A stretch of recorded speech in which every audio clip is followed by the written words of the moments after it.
किसी मामूली बहाने से अपनी क्लास से निकल जाऊं और हैकनी गाड़ी पकड़ लो। उस गली में रुको जहां मेरे घर में कोई तुम्हें न देख सके। ये अमर मित्तर को दिए गए मेरे अंतिम निर्देश थे, जो एक हाई स्कूल मित्र था और मेरे साथ हिमालय जाने की योजना बना रहा था। हमने अपनी उड़ान के लिए अगला दिन चुना था। सावधानियां जरूरी थी क्योंकि अनंत ने सतर्क नजर रखी। वो भागने की मेरी योजनाओं को विफल करने के लिए दृढ़ था, जिसके बारे में उसे संदेह था कि वो मेरे दिमाग में सबसे ऊपर था। ताबीज एक आध्यात्मिक खमीर की तरह मेरे भीतर चुपचाप काम कर रहा था। हिमालय की बर्फ के बीच मुझे उस गुरु को खोजने की उम्मीद थी, जिसका चेहरा अक्सर मुझे दर्शन में दिखाई देता था।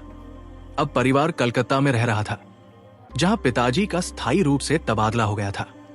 पितृसत्तात्मक भारतीय रीति रिवाज के अनुसार अनंत अपनी दुल्हन को हमारे घर में रहने के लिए ले आए थे, जो अब 4 गुरपार रोड पर है। वहां एक छोटे से अटारी कमरे में मैं प्रतिदिन ध्यान करता था और अपने मन को दिव्य खोज के लिए तैयार करता था। वो यादगार सुबह अशुभ बारिश के साथ आई। सड़क पर अमर की गाड़ी के पहियों की आवाज सुनकर मैंने जल्दी से एक कंबल, एक जोड़ी चप्पल, लाहिड़ी महाशय की तस्वीर, भगवद गीता की एक प्रति, एक माला और 2 लंगोट बांध लिए। ये गठरी मैंने अपनी तीसरी मंजिल की खिड़की से फेंक दी। मैं सीढ़ियों से नीचे भागा और अपने चाचा के पास से गुजरा, जो दरवाजे पर मछली खरीद रहे थे। क्या उत्साह है! उसकी निगाहें संदेह से मेरे शरीर पर घूम रही थी। मैंने उसे एक अनिर्णित मुस्कान दी और गली की ओर चल दिया। अपना बंडल वापस लेते हुए मैं षड्यंत्रकारी सावधानी के साथ अमर के साथ शामिल हो गया। हम चांदनी चौक गए, जो एक व्यापारिक केंद्र था। महीनों से हम अपने टिफिन के पैसे अंग्रेजी कपड़े खरीदने के लिए बचा रहे थे, ये जानते हुए कि मेरा चतुर भाई आसानी से जासूस की भूमिका निभा सकता है। हमने यूरोपीय पोशाक पहनकर उसे मात देने का सोचा। स्टेशन जाते समय हम अपने चचेरे भाई ज्योतिन घोष के पास रुके, जिन्हें मैं जतिंदा कहता था। वे नए धर्मांतरित थे और हिमालय में गुरु की तलाश में थे। उन्होंने हमारे पास पहले से तैयार नया सूट पहना था। हमें उम्मीद थी कि वे अच्छी तरह से छिपे हुए होंगे। हमारे दिलों में एक गहरी खुशी थी। अब हमें सिर्फ कैनवस के जूते चाहिए। मैं अपने साथियों को रबर के सोल वाले जूते बेचने वाली एक दुकान पर ले गया। इस पवित्र यात्रा में सिर्फ जानवरों के वध से प्राप्त चमड़े के सामान की जरूरत नहीं होगी। मैं अपनी भगवद गीता से चमड़े का आवरण और अपने अंग्रेज निर्मित 16 टोपी, हेलमेट से चमड़े की पट्टियां हटाने के लिए सड़क पर रुका। स्टेशन पर हमने बर्दवान के लिए टिकट खरीदे, जहां से हम हिमालय की तलहटी में हरिद्वार के लिए जाने की योजना बना रहे थे।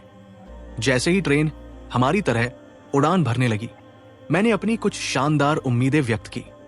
जरा कल्पना करो, मैंने कहा, हमें गुरुओं द्वारा दीक्षा दी जाएगी और हम ब्रह्मांडीय चेतना की समाधि का अनुभव करेंगे। हमारा शरीर इतना चुंबकत्व से भर जाएगा कि हिमालय के जंगली जानवर भी हमारे पास आ जाएंगे। बाघ हमारे दुलार का इंतजार कर रहे नम्र घरेलू बिल्लियों से ज्यादा कुछ नहीं होंगे। इस टिप्पणी ने अमर को एक उत्साहपूर्ण मुस्कान दी, जो मुझे रूपक और शाब्दिक दोनों ही रूप में आकर्षक लग रही थी। लेकिन जतिंदा ने अपनी नजरें हटा ली और खिड़की से बाहर भागते हुए परिदृश्य की ओर देखने लगा। पैसे को 3 हिस्सों में बांट दिया जाए। जतिंदा ने इस सुझाव के साथ अपनी चुप्पी तोड़ी। हमें से हर एक को बर्दवान में अपना टिकट खुद खरीदना चाहिए।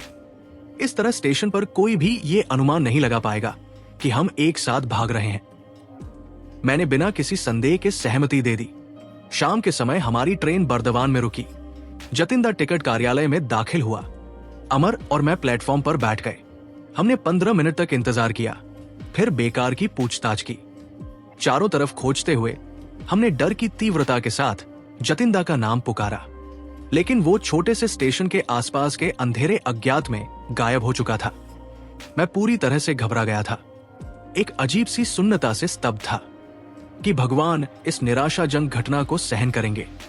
उनके पीछे मेरी पहली सावधानी पूर्वक योजनाबद्ध उड़ान का रोमांटिक अवसर क्रूरतापूर्वक खराब हो गया था। अमर, हमें घर लौटना चाहिए। मैं बच्चों की तरह रो रहा था। जतिंदा का बेरमी से चले जाना एक अपशकुन है। ये यात्रा असफल होने के लिए अभिशप्त है। क्या यही प्रभु के प्रति तुम्हारा प्रेम है? क्या तुम विश्वासघाती साथी की छोटी सी परीक्षा भी नहीं झेल सकते? अमर के दिव्य परीक्षण के सुझाव से मेरा दिल शांत हो गया। हमने बर्दवान की मशहूर मिठाइयों, सीताभोग, देवी के लिए भोजन और मोतीचूर, मीठे मोती की डली, से खुद को तरोताजा किया। कुछ ही घंटों में हम बरेली होते हुए हरिद्वार के लिए ट्रेन में सवार हो गए। मुगल सराय में ट्रेन बदलते हुए हमने प्लेटफॉर्म पर प्रतीक्षा करते हुए एक महत्वपूर्ण मामले पर चर्चा की। अमर, जल्द ही रेलवे अधिकारी हमसे कड़ी पूछताछ कर सकते हैं। मैं अपने भाई की चतुराई को कम नहीं आंक रहा हूं। नतीजा चाहे जो भी हो, मैं झूठ नहीं बोलूंगा। मुकुंदा, मैं तुमसे बस इतना ही कहना चाहता हूं कि तुम चुप रहो। जब मैं बोल रहा हूं तो मत हंसना और मत मुस्कुराना। इसी समय एक यूरोपीय स्टेशन एजेंट ने मुझसे संपर्क किया। उसने एक टेलीग्राम दिखाया जिसका अर्थ मैं तुरंत समझ गया। क्या तुम गुस्से में घर से भाग रहे हो? नहीं। मुझे खुशी हुई कि उसके शब्दों के चयन ने मुझे जोरदार जवाब देने की अनुमति दी। मुझे पता था कि मेरे अपरंपरागत व्यवहार के लिए गुस्सा नहीं बल्कि दिव्य उदासी जिम्मेदार थी। अधिकारी ने अमर की ओर रुख किया। उसके बाद जो बुद्धिद्वंद हुआ, उसने मुझे सलाह दी गई स्थिर गंभीरता बनाए रखने की अनुमति नहीं दी। तीसरा लड़का कहाँ है? उस आदमी ने अपनी आवाज में अधिकार की पूरी झलक भर दी। चलो सच बोलो। सर, मैंने देखा कि आपने चश्मा पहना हुआ है। क्या आप नहीं देख सकते कि हम सिर्फ दो हैं? अमर ने बेशर्मी से मुस्कुराते हुए कहा, मैं कोई जादूगर नहीं हूं। मैं किसी तीसरे साथी को नहीं बुला सकता। अधिकारी इस धृष्टता से काफी परेशान हो गया और उसने हमले का नया रास्ता खोज लिया। आपका क्या नाम है? मेरा नाम थॉमस है। मैं एक अंग्रेज मां और एक धर्मांतरित ईसाई भारतीय पिता का बेटा हूं। आपके दोस्त का क्या नाम है? मैं उसे थॉमसन कहता हूं। इस समय तक मेरी आंतरिक प्रसन्नता चरम पर पहुंच चुकी थी। मैं बिना किसी औपचारिकता के ट्रेन की ओर चल पड़ा और प्रस्थान के लिए सीटी बजाता हुआ चला गया। अमर अधिकारी के साथ पीछे पीछे आया, जो इतना भोला और विनम्र था कि उसने हमें यूरोपीय डिब्बे में बिठा दिया। जाहिर है कि उसे यह सोचकर दुख हुआ होगा कि दो आधे अंग्रेज लड़के उस डिब्बे में यात्रा कर रहे हैं जो मूल निवासियों के लिए आवंटित है। उसके विनम्र तरीके से बाहर निकलने के बाद मैं सीट पर वापस लेट गया और बेकाबू होकर हंसने लगा। मेरे दोस्त के चेहरे पर एक अनुभवी यूरोपीय अधिकारी को मात देने की खुशी के भाव थे।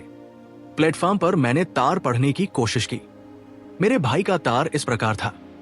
अंग्रेजी पोशाक पहने 3 बंगाली लड़के घर से भागकर मुगल सराय से होते हुए हरिद्वार की ओर जा रहे हैं। कृपया मेरे आने तक उन्हें रोके रखें। आपकी सेवाओं के लिए बहुत बहुत इनाम। अमर, मैंने तुमसे कहा था कि घर में टाइम टेबल मत छोड़ना। मेरी नजर में धिक्कार था। भैया को वहां टाइम टेबल मिल गया होगा। मेरे मित्र ने शर्मिंदगी से इस हमले को स्वीकार किया। हम कुछ देर के लिए बरेली में रुके, जहां द्वारका प्रसाद अनंत से एक तार लेकर हमारा इंतजार कर रहे थे। मेरे पुराने मित्र ने हमें रोकने की बहादुरी से कोशिश की। मैंने उन्हें आश्वस्त किया कि हमारी उड़ान कोई हल्के फुल्के अंदाज में नहीं ली गई थी। पिछले अवसर की तरह द्वारका ने हिमालय की यात्रा करने के मेरे निमंत्रण को अस्वीकार कर दिया। उस रात जब हमारी ट्रेन एक स्टेशन पर खड़ी थी और मैं आधी नींद में था, अमर को एक अन्य पूछताछ करने वाले अधिकारी ने जगाया। वो भी थॉमस और थॉम्पसन के संकर आकर्षण का शिकार हो गया। ट्रेन हमें विजयी रूप से हरिद्वार में भोर में ले गई। दूर दूर तक राजसी पहाड़ियां आकर्षक रूप से उभरी हुई थी। हम स्टेशन से भागे और शहर की भीड़ की आजादी में प्रवेश किया। हमारा पहला काम देशी पोशाक पहनना था, क्योंकि अनंत किसी तरह हमारे यूरोपीय भेष में घुस गया था। पकड़े जाने का पूर्वाभास मेरे दिमाग पर हावी हो गया। हरिद्वार को तुरंत छोड़ना उचित समझते हुए हमने उत्तर की ओर ऋषिकेश जाने के लिए टिकट खरीदे, जो कई गुरुओं के चरणों से पवित्र भूमि है। मैं पहले ही ट्रेन में चढ़ चुका था, जबकि अमर प्लेटफॉर्म पर पीछे रह गया था। एक पुलिस वाले की आवाज सुनकर उसे अचानक रोक दिया गया। हमारे अवांछित अभिभावक ने हमें स्टेशन के बंगले तक पहुंचाया और हमारे पैसे अपने पास रख लिए। उन्होंने विनम्रता पूर्वक समझाया कि मेरे बड़े भाई के आने तक हमें रोकना उनका कर्तव्य था। जब अधिकारी को पता चला कि इन भटके हुए लोगों का गंतव्य हिमालय था, तो उसने एक अजीब कहानी सुनाई। मैं देख रहा हूं कि तुम साधुओं के दीवाने हो। तुम कभी भी ईश्वर के उस महान व्यक्ति से नहीं मिलोगे जिसे मैंने कल ही देखा था। मेरे भाई अधिकारी और मैंने पहली बार 5 दिन पहले उसका सामना किया था। हम एक हत्यारे की तलाश में गंगा के किनारे गश्त कर रहे थे। हमें उसे जिंदा या मुर्दा पकड़ने का निर्देश दिया गया था। वो तीर्थयात्रियों को लूटने के लिए साधु का वेश धारण करने के लिए जाना जाता था। हमसे थोड़ी दूर आगे हमने एक व्यक्ति को देखा जो अपराधी के विवरण से मिलता जुलता था। उसने रुकने के हमारे आदेश को नजरअंदाज किया। हम उसे पकड़ने के लिए दौड़े। उसकी पीठ के पास पहुंचकर मैंने अपनी कुल्हाड़ी जबरदस्त ताकत से चलाई। उस आदमी का दाहिना हाथ उसके शरीर से लगभग पूरी तरह से अलग हो गया था। बिना किसी शोर शराबे या उस भयानक घाव की ओर देखे वो अजनबी आश्चर्यजनक रूप से अपनी तेज गति से चलता रहा। जैसे ही हम उसके सामने कूदे, वो धीरे से बोला, मैं वो हत्यारा नहीं हूं जिसे आप ढूंढ रहे हैं। मुझे ये देखकर बहुत शर्मिंदगी हुई कि मैंने एक दिव्य दिखने वाले ऋषि के व्यक्तित्व को चोट पहुंचाई है। उनके चरणों में नतमस्तक होकर मैंने उनसे क्षमा मांगी और खून के तेज बहाव को रोकने के लिए अपनी पगड़ी पेश की। बेटा, ये तुम्हारी ओर से एक समझ में आने वाली गलती थी। संत ने मुझ पर दया की। भागो और अपने आप को दोष मत दो। प्यारी मां मेरी देखभाल कर रही है। उसने अपना लटकता हुआ हाथ उसके ठूंठ में डाला और देखो, वो चिपक गया। रक्त का बहना अज्ञात रूप से बंद हो गया। 3 दिन बाद उस पेड़ के नीचे मेरे पास आओ और तुम मुझे पूरी तरह से स्वस्थ पाओगे। इस प्रकार तुम्हें कोई पछतावा नहीं होगा। कल मैं और मेरा भाई अधिकारी उत्सुकता से निर्दिष्ट स्थान पर गए। साधु वहां थे और उन्होंने हमें अपने हाथ की जांच करने की अनुमति दी। उस पर कोई निशान या चोट का निशान नहीं था। मैं ऋषिकेश से होते हुए हिमालय की एकांत वादियों में जा रहा हूं। उन्होंने हमें आशीर्वाद देते हुए जल्दी से विदा ली। मुझे लगता है कि उनकी पवित्रता से मेरा जीवन उन्नत हो गया है। अधिकारी ने पवित्र भाव से अपनी बात समाप्त की। जाहिर है कि उसके अनुभव ने उसे उसकी सामान्य गहराई से परे ले गया था। प्रभावशाली भाव के साथ उसने मुझे चमत्कार के बारे में छपी हुई एक क्लिपिंग थमा दी।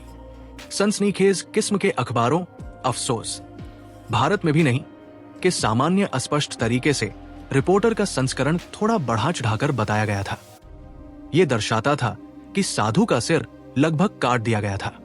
अमर और मैंने इस बात पर अफसोस जताया कि हम उस महान योगी से चूक गए जो अपने उत्पीड़क को इस तरह से माफ कर सकता था जैसे कि मसीह हो। भारत, जो पिछले 2 शताब्दियों से भौतिक रूप से गरीब है, फिर भी उसके पास दैवीय संपदा का एक अक्षय भंडार है। आध्यात्मिक गगनचुंबी इमारतें कभी कभी रास्ते में मिल जाती है। यहां तक कि इस पुलिसकर्मी जैसे सांसारिक लोगों को भी हमने उस अधिकारी को धन्यवाद दिया कि उसने अपनी अद्भुत कहानी सुनाकर हमारी नीरसता दूर कर दी। वो शायद ये संकेत दे रहा था कि वो हमसे अधिक भाग्यशाली है। उसे बिना किसी प्रयास के एक प्रबुद्ध संत मिल गया था। हमारी ईमानदारी भरी खोज किसी गुरु के चरणों में नहीं, बल्कि एक घटिया पुलिस थाने में समाप्त हुई थी। हिमालय के इतने निकट और फिर भी इतनी दूर कैद में मैंने अमर से कहा कि मैं स्वतंत्रता की तलाश के लिए दोगुना प्रेरित महसूस कर रहा हूं। जब भी मौका मिले हम चुपचाप निकल चले। हम पवित्र ऋषिकेश तक पैदल जा सकते हैं। मैंने प्रोत्साहित करते हुए मुस्कुराया, लेकिन जैसे ही हमारे पैसे का मजबूत आधार हमसे छीन लिया गया, मेरा साथी निराशावादी हो गया। अगर हमने ऐसी खतरनाक जंगल भूमि पर यात्रा शुरू की है तो हमें संतों के शहर में नहीं, बल्कि बाघों के पेट में समाप्त होना चाहिए। 3 दिन बाद अनंत और अमर का भाई आ गया। अमर ने अपने रिश्तेदार का स्नेहपूर्वक स्वागत किया। मैं संतुष्ट नहीं था। अनंत को मुझसे केवल कड़ी फटकार ही मिली। मैं समझता हूं कि तुम कैसा महसूस कर रहे हो। मेरे भाई ने शांतिपूर्वक कहा, मैं तुमसे बस इतना चाहता हूं कि तुम मेरे साथ बनारस में एक संत से मिलने चलो और कुछ दिनों के लिए कलकत्ता में अपने दुखी पिता से मिलने जाओ। फिर तुम यहां गुरु की तलाश फिर से शुरू कर सकते हो। अमर ने इस समय बातचीत में आकर मेरे साथ हरिद्वार लौटने के किसी भी इरादे से इनकार कर दिया। वो पारिवारिक सौहार्द का आनंद ले रहा था, लेकिन मैं जानता था कि मैं अपने गुरु की खोज को कभी नहीं छोड़ूंगा। हमारा दल बनारस के लिए रवाना हुआ। वहां मेरी प्रार्थनाओं का उत्तर तुरंत मिला। अनंत ने एक चतुर योजना पहले से ही बना रखी थी। हरिद्वार में मुझसे मिलने से पहले वो बनारस में रुका था ताकि किसी शास्त्रज्ञ से बाद में मेरा साक्षात्कार ले सके। पंडित और उसके बेटे ने मुझे सन्यासी के मार्ग से हटाने का वादा किया था। अनंत मुझे अपने घर ले गए। उनका बेटा, जो एक उत्साही युवा था, ने मुझे आंगन में स्वागत किया। उसने मुझे एक लंबी दार्शनिक चर्चा में शामिल किया। मेरे भविष्य के बारे में अतीन्द्रिय ज्ञान होने का दावा करते हुए उसने मेरे भिक्षु बनने के विचार को खारिज कर दिया। यदि आप अपनी सामान्य जिम्मेदारियों को त्यागने पर अड़े रहेंगे तो आपको लगातार दुर्भाग्य का सामना करना पड़ेगा और आप ईश्वर को पाने में असमर्थ रहेंगे। आप अपने पिछले कर्मों का प्रायश्चित नहीं कर सकते सांसारिक अनुभवों के बिना। उत्तर में कृष्ण के अमर शब्द मेरे होठों पर आ गए। जो व्यक्ति सबसे बुरे कर्मों के बावजूद भी निरंतर मेरा ध्यान करता है, वो अपने पिछले बुरे कर्मों के प्रभाव को शीघ्र ही नष्ट कर देता है। महान आत्मा बनकर वो शीघ्र ही शाश्वत शांति प्राप्त कर लेता है। अर्जुन, ये निश्चित रूप से जान लो, जो भक्त मुझ पर भरोसा रखता है उसका कभी नाश नहीं होता। लेकिन उस युवक की जोरदार भविष्यवाणियों ने मेरे आत्मविश्वास को थोड़ा हिला दिया था। अपने पूरे दिल की उमंग के साथ मैंने मन ही मन भगवान से प्रार्थना की, कृपया मेरी उलझन दूर करें और मुझे अभी और यही उत्तर दें। यदि आप चाहते हैं कि मैं एक त्यागी या सांसारिक व्यक्ति का जीवन जीऊं। मैंने देखा कि पंडित के घर के बाहर एक साधु खड़ा था, जिसका चेहरा बहुत सुंदर था। जाहिर है कि उसने मेरे और उस स्वयंभू भविष्यवक्ता के बीच हो रही जोशीली बातचीत सुन ली थी, क्योंकि उस अजनबी ने मुझे अपने पास बुलाया था। मुझे लगा कि उसकी शांत आंखों से एक जबरदस्त शक्ति बह रही है। बेटा, उस मूर्ख की बात मत सुनो। तुम्हारी प्रार्थना के उत्तर में भगवान मुझसे कहते हैं कि मैं तुम्हें विश्वास दिलाऊं कि इस जीवन में तुम्हारा एकमात्र मार्ग त्याग का मार्ग ही है। इस निर्णायक संदेश को सुनकर मैं आश्चर्य और कृतज्ञता के साथ खुशी से मुस्कुराया। उस आदमी से दूर हो जाओ। अज्ञानी मुझे आंगन से बुला रहा था। मेरे संत मार्गदर्शक ने आशीर्वाद में अपना हाथ उठाया और धीरे धीरे चले गए। वो साधु भी उतना ही पागल है जितना तुम हो। ये मनमोहक टिप्पणी उस बूढ़े पंडित ने की थी। वो और उसका बेटा मुझे उदास भाव से देख रहे थे। मैंने सुना है कि वो भी भगवान की तलाश में अपना घर छोड़कर चला गया है।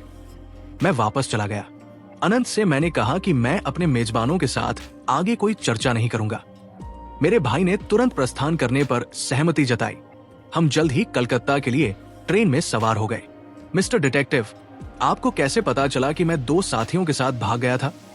घर लौटते समय मैंने अनंत से अपनी जिज्ञासा व्यक्त की। वो शरारती ढंग से मुस्कुराया। तुम्हारे स्कूल में मैंने पाया कि अमर अपनी कक्षा से बाहर चला गया था और वापस नहीं लौटा। मैं अगली सुबह उसके घर गया और एक चीनित समय सारिणी खोज निकाली। अमर के पिता बस गाड़ी से जा रहे थे और कोचवान से बात कर रहे थे। पिता ने विलाप करते हुए कहा, मेरा बेटा आज सुबह मेरे साथ स्कूल नहीं जाएगा। वो गायब हो गया है। मैंने एक भाई कोचमैन से सुना कि आपका बेटा और 2 अन्य लोग यूरोपीय सूट पहने हुए हावड़ा स्टेशन पर ट्रेन में चढ़े। उस व्यक्ति ने कहा, उन्होंने कैब ड्राइवर को अपने चमड़े के जूते उपहार में दिए। इस प्रकार मेरे पास 3 सुराग थे, समय सारिणी, लड़कों की तिकड़ी और अंग्रेजी पोशाक। मैं अनंत के खुलासे को हर्ष और क्षोभ के साथ सुन रहा था। कोचवान के प्रति हमारी उदारता थोड़ी अनुचित थी। बेशक मैंने उन सभी शहरों के स्टेशन अधिकारियों को तार भेजने की जल्दी की जिन्हें अमर ने समय सारिणी में रेखांकित किया था। उसने बरेली की जांच की थी, इसलिए मैंने आपके मित्र द्वारका को वहां तार भेजा। हमारे कलकत्ता पड़ोस में पूछताछ के बाद मुझे पता चला कि चचेरा भाई जतिंदा एक रात अनुपस्थित था, लेकिन अगली सुबह यूरोपीय पोशाक में घर आया था। मैंने उसे ढूंढा और उसे रात के खाने पर आमंत्रित किया। वो मेरे दोस्ताना व्यवहार से बिल्कुल निहत्था हो गया। रास्ते में मैं उसे बिना किसी संदेह के एक पुलिस स्टेशन ले गया। वो कई अधिकारियों से घिरा हुआ था, जिन्हें मैंने पहले ही उनके क्रूर रूप के लिए चुना था। उनकी भयानक निगाहों के सामने जतिंदा ने अपने रहस्यमय आचरण का हिसाब देने के लिए सहमति व्यक्त की। उन्होंने बताया, मैं आध्यात्मिक रूप से उत्साहित होकर हिमालय की ओर चल पड़ा। गुरुओं से मिलने की संभावना से ही मुझ में प्रेरणा भर गई। लेकिन जैसे ही मुकुंद ने कहा, हिमालय की गुफाओं में हमारे परमानंद के दौरान बाघ मंत्रमुग्ध होकर हमारे चारों ओर पालतू बिल्लियों की तरह बैठेंगे, मेरी आत्मा जम गई। मेरे माथे पर पसीने की बूंदें बन गई। फिर क्या? मैंने सोचा, अगर हमारी आध्यात्मिक समाधि की शक्ति से बाघों की दुष्ट प्रकृति को नहीं बदला जा सकता, तो क्या वे हमारे साथ घरेलू बिल्लियों की तरह दयालुता से पेश आएंगे? मेरी मन की आंखों में मैंने पहले से ही खुद को किसी बाघ के पेट का अनिवार्य कैदी देखा था, पूरे शरीर के साथ एक बार में नहीं, बल्कि उसके कई अंगों की किश्तों में वहां प्रवेश करना। जतिंदा के गायब होने पर मेरा गुस्सा हंसी में उड़ गया। ट्रेन में जो मजेदार घटना हुई वो उस दुख के लायक थी जो उसने मुझे दिया था। मुझे थोड़ी संतुष्टि जरूर हुई। जतिंदा भी पुलिस के साथ मुठभेड़ से बच नहीं पाया था। अनंत, तुम जनजात जासूस हो। मेरी हसीम जाग भरी नजर कुछ झल्लाहट के बिना नहीं थी। और मैं जतिंदा को बता दूं कि मुझे खुशी है कि उसने विश्वासघात की भावना से प्रेरित होकर ऐसा नहीं किया, जैसा कि ऐसा प्रतीत होता है, बल्कि केवल आत्मसंरक्षण की विवेकपूर्ण प्रवृत्ति से प्रेरित होकर ऐसा किया। कलकत्ता में घर पर पिताजी ने मुझसे बहुत ही मार्मिक ढंग से अनुरोध किया कि मैं कम से कम हाई स्कूल की पढ़ाई पूरी होने तक अपने घूमने फिरने पर लगाम लगाऊं। मेरी अनुपस्थिति में उन्होंने एक संत पंडित स्वामी केवलानंद को बुलाकर प्रेम पूर्वक एक योजना बनाई थी। नियमित रूप से घर पर आना। मेरे माता पिता ने विश्वास पूर्वक घोषणा की, ऋषि आपके संस्कृत शिक्षक होंगे। पिता को उम्मीद थी कि वे एक विद्वान दार्शनिक से शिक्षा प्राप्त करके मेरी धार्मिक इच्छाओं को पूरा करेंगे, लेकिन स्थिति बहुत ही सूक्ष्म रूप से बदल गई। मेरे नए शिक्षक ने बौद्धिक शुष्कता प्रदान करने के बजाय मेरी ईश्वराकांक्षा की चिंगारी को हवा दी। पिता को पता नहीं था कि स्वामी केवलानंद लाहिड़ी महाशय के एक महान शिष्य थे। अद्वितीय गुरु ने हजारों शिष्यों को अपने वश में कर लिया था, जो उनके दिव्य आकर्षण की अदम्यता से चुपचाप उनकी ओर आकर्षित हो गए थे। मुझे बाद में पता चला कि लाहिड़ी महाशय ने अक्सर केवलानंद को ऋषि या प्रबुद्ध ऋषि के रूप में वर्णित किया था। मेरे शिक्षक के सुंदर चेहरे पर घने घुंघराले बाल थे। उनकी गहरी आंखें मासूम थी, जिनमें बच्चों जैसी पारदर्शिता थी। उनके दुबले तले शरीर की सभी हरकतें शांत विचार विमर्श से चिह्नित थी। हमेशा सौम्य और प्रेमपूर्ण, वो अनंत चेतना में दृढ़ता से स्थापित थे। हमारे साथ बिताए कई सुखद पल गहन क्रिया ध्यान में बिताए गए। केवलानंद प्राचीन शास्त्रों या पवित्र पुस्तकों के एक प्रसिद्ध विशेषज्ञ थे। उनके पांडित्य ने उन्हें शास्त्री महाशय की उपाधि दिलाई थी, जिसके द्वारा उन्हें आमतौर पर संबोधित किया जाता था। लेकिन संस्कृत विद्वत्ता में मेरी प्रगति उल्लेखनीय नहीं थी। मैंने गद्य व्याकरण को त्यागने और योग और लाहिड़ी महाशय के बारे में बात करने का हर अवसर खोजा। मेरे शिक्षक ने एक दिन मुझे गुरु के साथ अपने जीवन के बारे में कुछ बताकर मेरा उपकार किया। मैं सौभाग्य से 10 साल तक लाहिड़ी महाशय के पास रह पाया। उनका बनारस घर मेरी हर रात की तीर्थयात्रा का लक्ष्य था। गुरु हमेशा पहली मंजिल पर एक छोटे से सामने वाले कमरे में मौजूद रहते थे। जब वे बिना पीठ वाली लकड़ी की सीट पर कमल की मुद्रा में बैठते थे, तो उनके शिष्य उन्हें अर्धवृत्ताकार माला पहनाते थे। उनकी आंखें चमक उठती थी और ईश्वर के आनंद से नाच उठती थी। वे हमेशा आधी बंद रहती थी।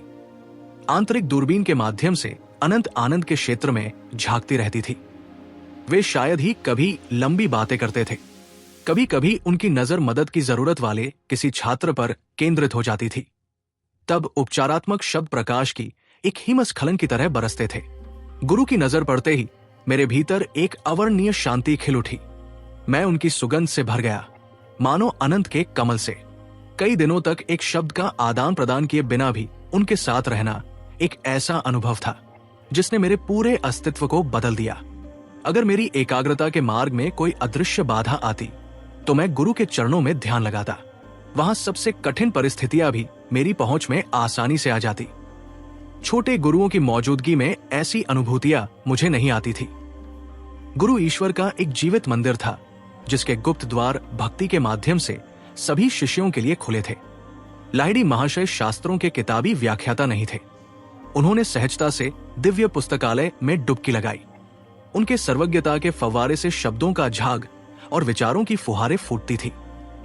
उनके पास अद्भुत क्लेविस था, जिसने वेदों में सदियों पहले निहित गहन दार्शनिक विज्ञान को खोल दिया। यदि उनसे प्राचीन ग्रंथों में वर्णित चेतना के विभिन्न स्तरों की व्याख्या करने के लिए कहा जाए, तो वे मुस्कुराते हुए सहमति देंगे। मैं उन अवस्थाओं से गुजरूंगा और फिर तुम्हें बताऊंगा कि मैं क्या अनुभव करता हूं। इस प्रकार वे उन शिक्षकों से बिल्कुल भिन्न थे, जो शास्त्रों को याद कर लेते हैं और फिर अवास्तविक अमूर्त बातें बताते हैं। कृपया पवित्र श्लोकों का अर्थ समझकर उनकी व्याख्या करें। मौन गुरु अक्सर अपने निकटवर्ती शिष्य को ये निर्देश देते थे, मैं तुम्हारे विचारों का मार्गदर्शन करूंगा ताकि सही अर्थ निकाला जा सके।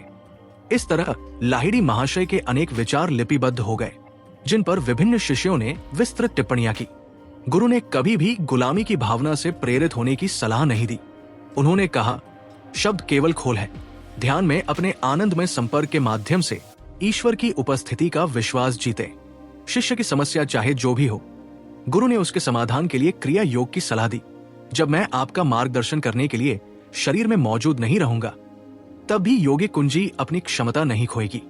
इस तकनीक को सैद्धांतिक प्रेरणाओं की तरह बांधा, दर्ज और भुलाया नहीं जा सकता।